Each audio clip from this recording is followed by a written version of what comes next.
Welcome to the Business Development Podcast, brought to you by the Global Business Development Association, delivering the strategies and tactics to boost your career and corporate growth.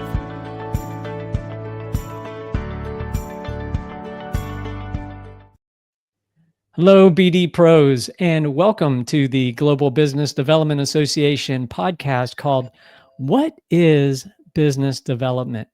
Now, folks will often say, well, business development, entrepreneurship, but you know what?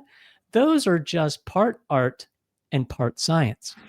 Now, look, if you want to get some of that art and science, you can go to the GBDA website and you can learn a lot there by getting your copy of the Business Development Body of Knowledge, the BD BOK, reading that book so that you then can pass your BDP, your Business Development Professional certification through GBDA. And that book is available on Amazon. It's also available on the website. But if you can't wait to read the book, well, we have a treat for you today. We have an expert, a fantastic person who knows both the art and science of entrepreneurship, marketing, and business development. Our guest today is Rissa Redden. And Rissa is an MBA graduate of the University of Chicago Booth School of Business, where she also pursued concentrations in strategy and marketing. She is a 3-time chief marketing officer and a trusted advisor to the C-suite and to boards. She has experience in financial services, data analytics, and professional services businesses as both an executive and a board member. And she brings deep knowledge of go-to-market strategies, M&A integration, both the buy side and the sell side, and digital transformation. Her experience spans the entire growth phases of businesses, from early stage, the growth stage, and large public and private companies.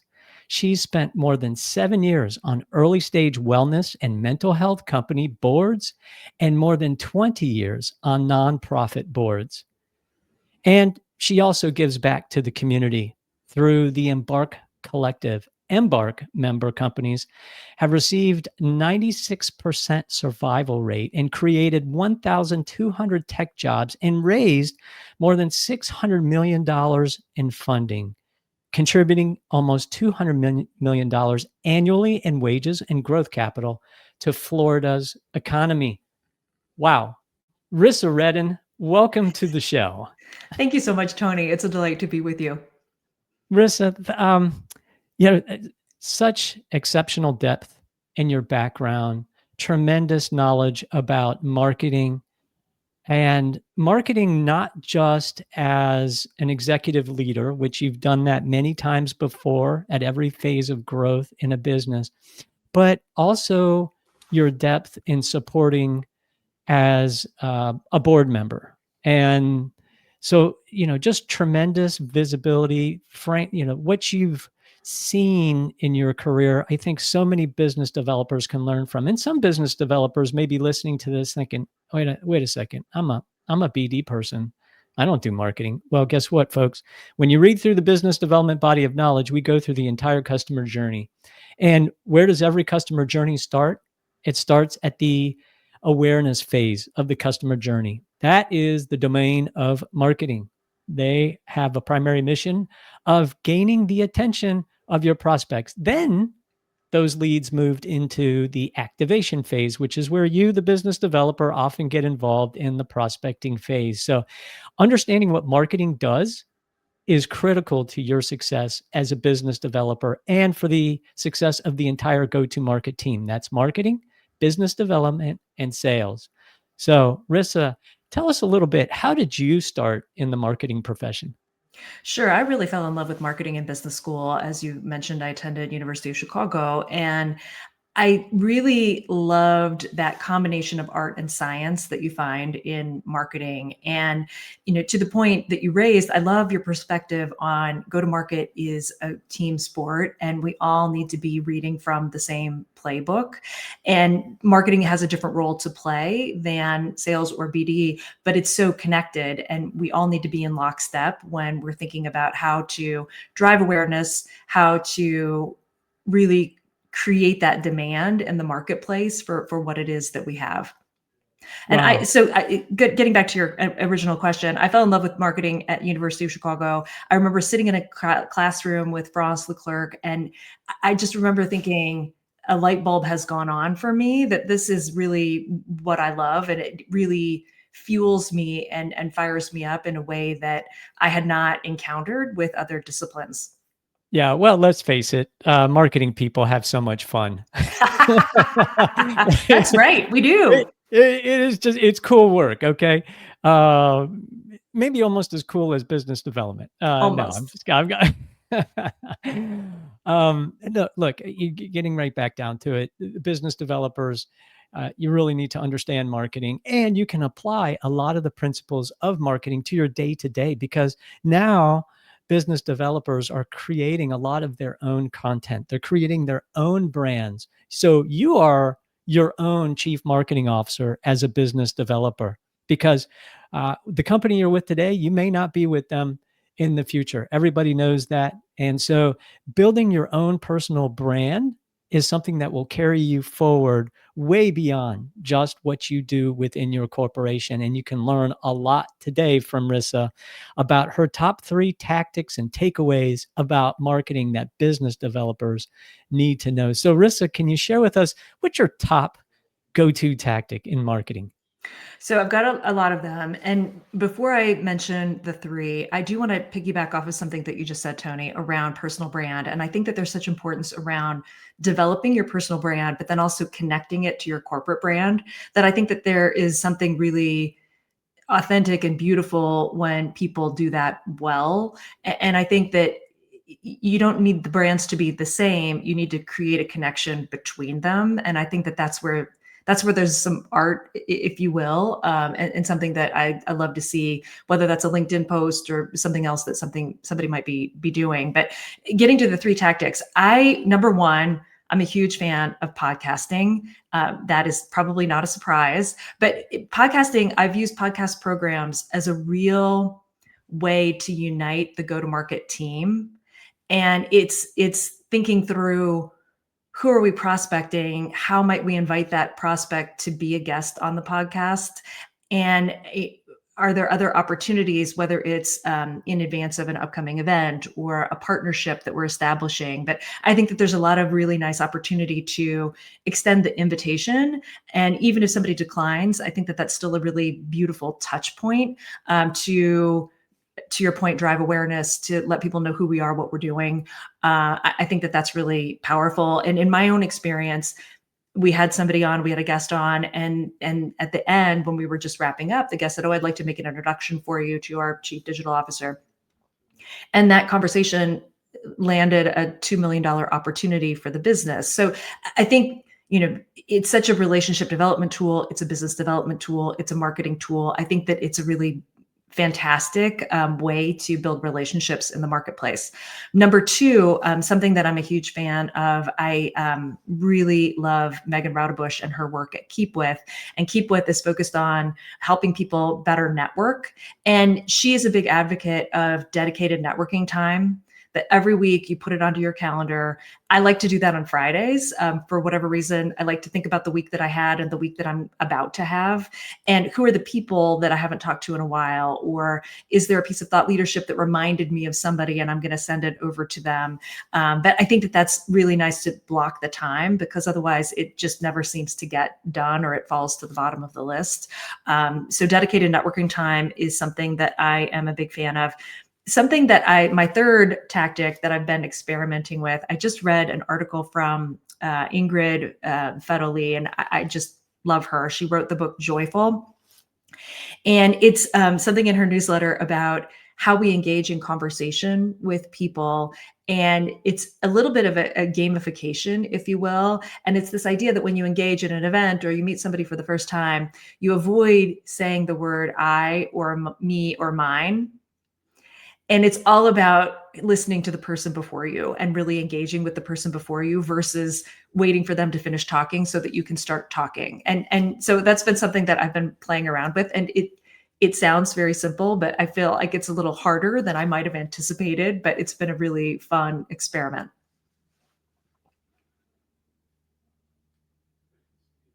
Ooh, Tony, I lost you. I think you might be muted. So yeah, I'm speechless, Rissa. That's what happened. I am speechless. Amazing. No, I tell you what, you really hit a point that with the podcast I think is fantastic, and about the branding for business developers, because here's the thing. You see so many of these LinkedIn posts from corporations, and they are these stiff cardboard cutout posts of, hey, our company is great because we just achieved XYZ. Nobody cares. You look at the comments and you look at the likes, and it's just from the employees in the company. Nobody else cares. Nobody's commenting. And why do you think that is? Yeah, because it has zero value. Nobody's engaging with it. It has zero value. And so that's why I love what you say about podcasts, using that as it's a business development tool, folks. Look, if you have a prospect that you're trying to engage and maybe they're a large enterprise customer, well, then work with the marketing team to bring them on, that CEO of the company, as a podcast guest, or maybe the chief growth officer, or maybe chief technology officer. If you have a technology solution, make them the hero of the show. And they are providing so much value to your community.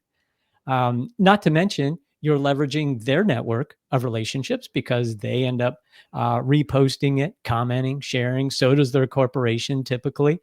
It's just a tremendously powerful tool that's just packed with value when you bring somebody that is an expert on the show. And you're delivering content as a corporation that's helpful. And announcing even a new employee, that's nice. That's nice. You want to recognize them, but that's not the venue for it. It's all about value. I would also offer too, Tony, something that I encourage business development teams to do is to really leverage their chief marketing officer. And I think that marketing can open doors, can be a door opener. And I love it when a business developer approaches me and says, I see that you know so-and-so on LinkedIn. How well do you know them? Could you broker an introduction for me? That would be terrific. I'm a huge fan because I do feel like a marketer reaching out can be seen differently than a business developer reaching out. And so why not leverage your teammates to help you? Yeah, absolutely. And that's wow. Okay, we're going to go down a rabbit hole here. I love it. Let's bundle it all under number 2, which was the networking piece, if we can, because this is another one of my my pet peeves. There are so many rich relationships within a corporation. Yes. And so many people are connected that you could leverage as a business developer. And just going into LinkedIn and seeing, okay, who are your mutual connections? Oh, great. My CFO knows the person who's my prospect. Okay, leverage that relationship. Particularly now that businesses are so virtualized and we're not sitting around the water cooler, which never provided a lot of value for me personally, but it's understanding who has relationships that you can leverage, and who also, not just relationships, but who has the know-how within the corporation to maybe have a discussion with that individual. So for example, if your prospect is a CTO, bring your CTO to the table. 100%, because it's a different conversation. And I think that peer-to-peer can unlock a lot of magic. And I think that there is an openness to the conversation when you go peer-to-peer. Yeah. So powerful when you do that. And then, okay, let's just riff on this a little bit. If you're going to invite the CTO to be your podcast guest, bring your CTO on that podcast as well. Or maybe even have the business developer on the podcast. What better way for that business developer to build a relationship with the decision maker? 100%. And something that I like to do too, when we're putting together questions for a podcast session, let the BDs weigh in. Like, what are some things that you would love to hear from this individual about? Or, I really feel like it's such a great opportunity. And, I've certainly had business developers, listening in because, there's a green room function with podcasting. So, how do you engage people in a way that's going to be meaningful? And I think too, it's kind of fun for people to sit backstage, if you will, for a podcast taping. We've certainly done that with account teams listening to their client talking about a given topic. So I think there's a lot of opportunity. I think the challenge becomes the orchestration, that people are busy and they might not have time to review, or I think that can become the challenge. But I think making it as inclusive as possible, I think is really important, so that people with expertise, whether that's technical expertise or relationship expertise, have an opportunity to bring that to the fore. Well, so let's also look at, let's say it's an entry-level business developer. They're just starting off in a company. I think one of the things, this could apply to veteran business developers as well. You've been in the industry a while. If you're applying at a particular company, one of the things I would look at is what kind of content are they posting on LinkedIn? Mm-hmm. What kind of content are they is it the cardboard cutout, stale, zero value content? That might be a point of struggle for you as a business developer, because obviously that organization culturally is not secure with how effective content should be presented on LinkedIn and social media, which is really the major channel these days.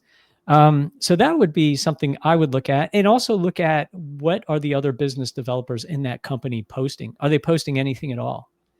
And go ahead. No, I'm sorry to interrupt you. I feel like some of that could be driven off of the regulatory environment in which the company operates, where, does communication like LinkedIn have to be archived in some form or fashion? I do feel like there can be some regulatory considerations depending on the environment in which the company operates. But I think that's a great point. And, with this podcast program that I was referencing, I had a lot of people come up to me and say, I interviewed, and part of my interview process was listening to your podcast episodes because I wanted to get a sense of who the company is and what you're all about. And there's research out there that will tell you that the person who is hosting the podcast becomes the most trusted person at the company because people are able to hear the personality come forward.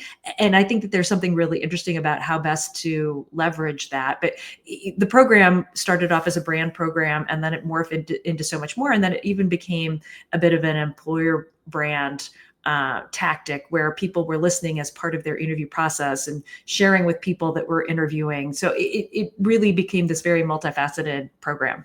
Oh, absolutely. The content you share, particularly the podcasts, are so powerful for not only making your candidates aware of what the culture of the company is, but also attracting candidates that now have, you're building trust when you're conducting podcasts. As you 100%. said, the person that's running the podcast is really the face of the business. So, and I like what you said. These are kind of strategic level thoughts. So obviously you're putting your board member hat on when you say these things. Do you think a CEO should be the podcast host?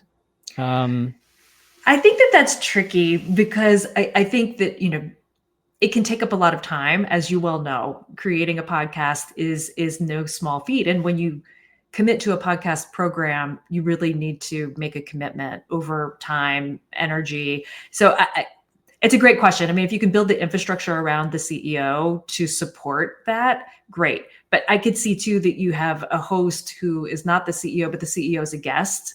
I think it depends on what role you want somebody to play, because when you are the host, I think you're more interested in drawing out your guests, and you might miss, the CEO might miss the opportunity to talk about his or her platform and what current priorities are if that person's playing the role of the host and not the role of the guest. Wow, tremendous insight. And that's why boards should have people like you on their boards that have that kind of strategic perspective from a communications, a marketing.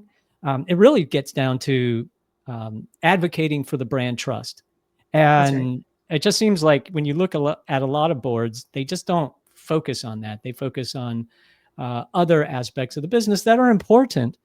But if you really want to drive growth and you want to maintain the security and the integrity of your brand, I think Mhm. you really need experts like you who know how to do that, who have done that successfully over many years. So, Well, and to your point, Tony, that I don't think there's a board around that isn't focused on growth and to think about, well, what does that mean, and how do you peel back the layers of what growth means? And it's the go-to-market team, and it's the collaboration and coordination, and but I think people sort of can be wishful thinking or magically thinking about growth instead of really thinking about the hard work that goes into growth. That it's easier said than done, I think.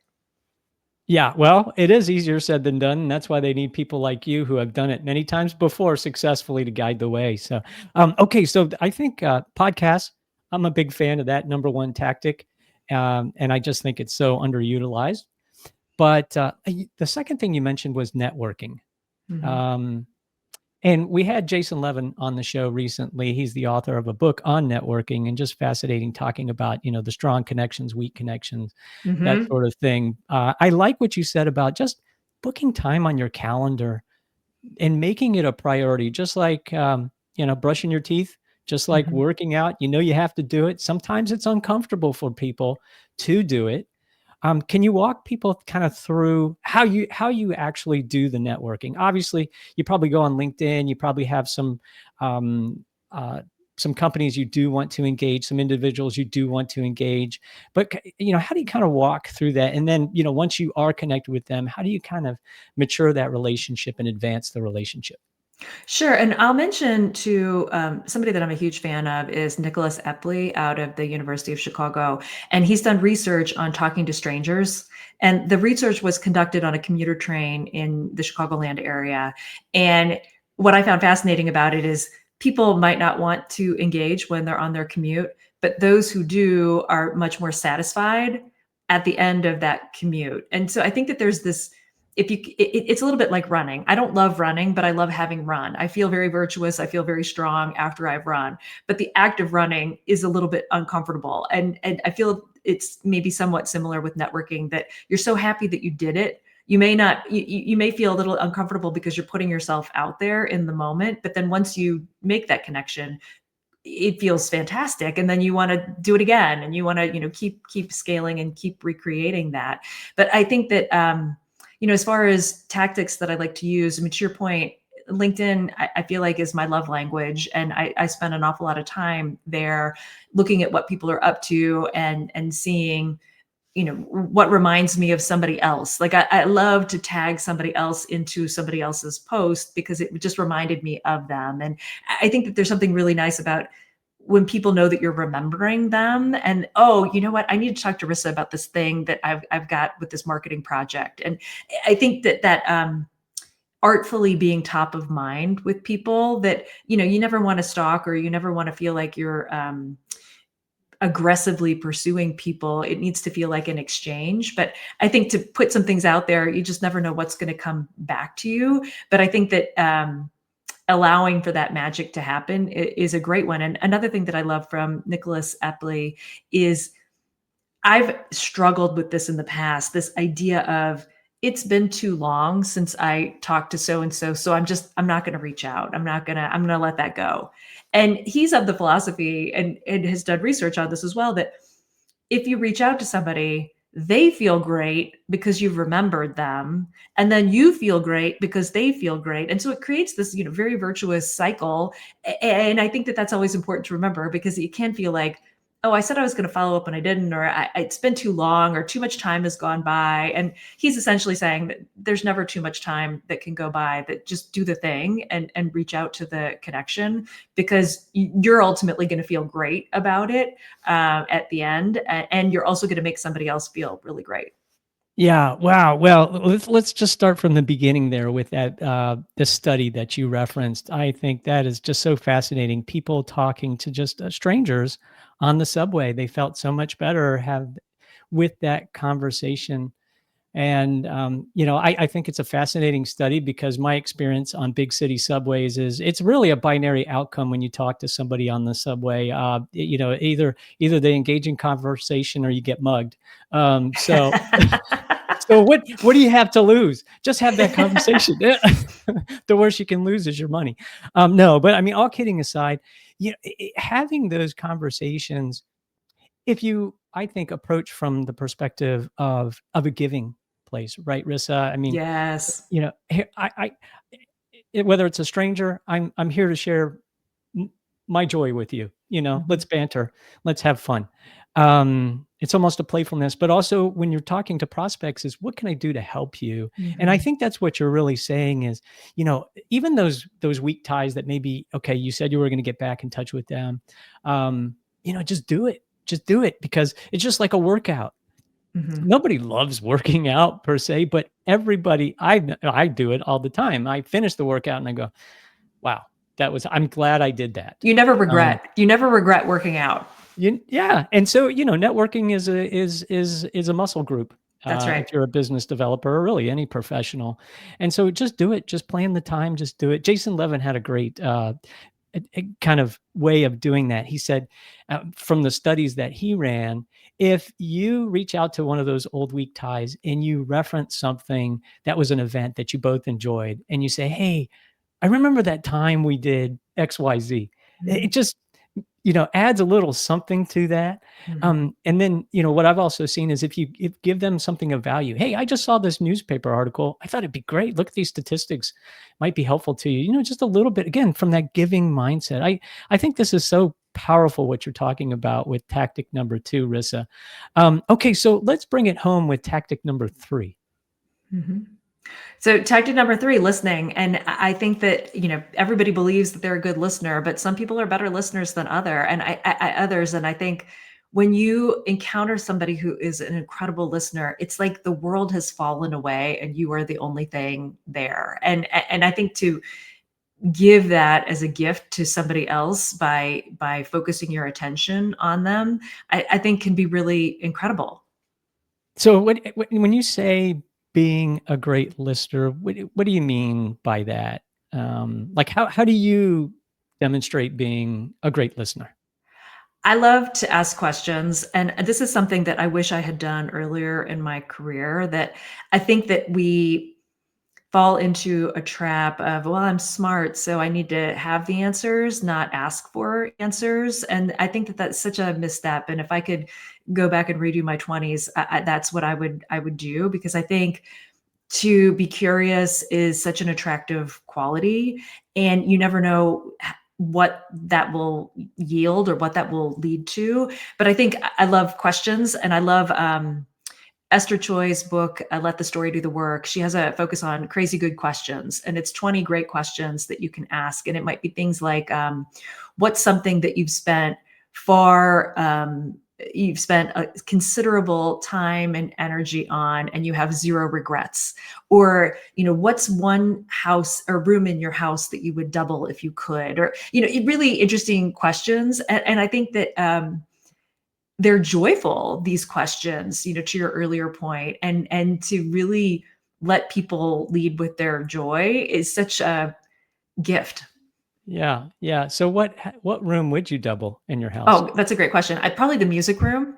You can't see it behind me, but I'm upstairs with the music room, and that would be fun to add a little stage to the music room, maybe. Yeah. What kind of music? What instrument?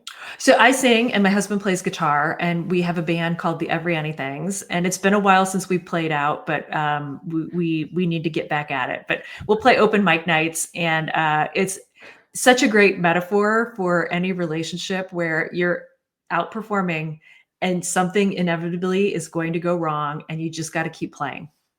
Yeah, but anything. I love the name of that band. And it's a reference to E.E. Cummings, but then it's also because we play just a little bit of everything and anything. It's just things that we like. So it's a mishmash of 80s covers and some 90s and some 2000s. So it's a ton of fun.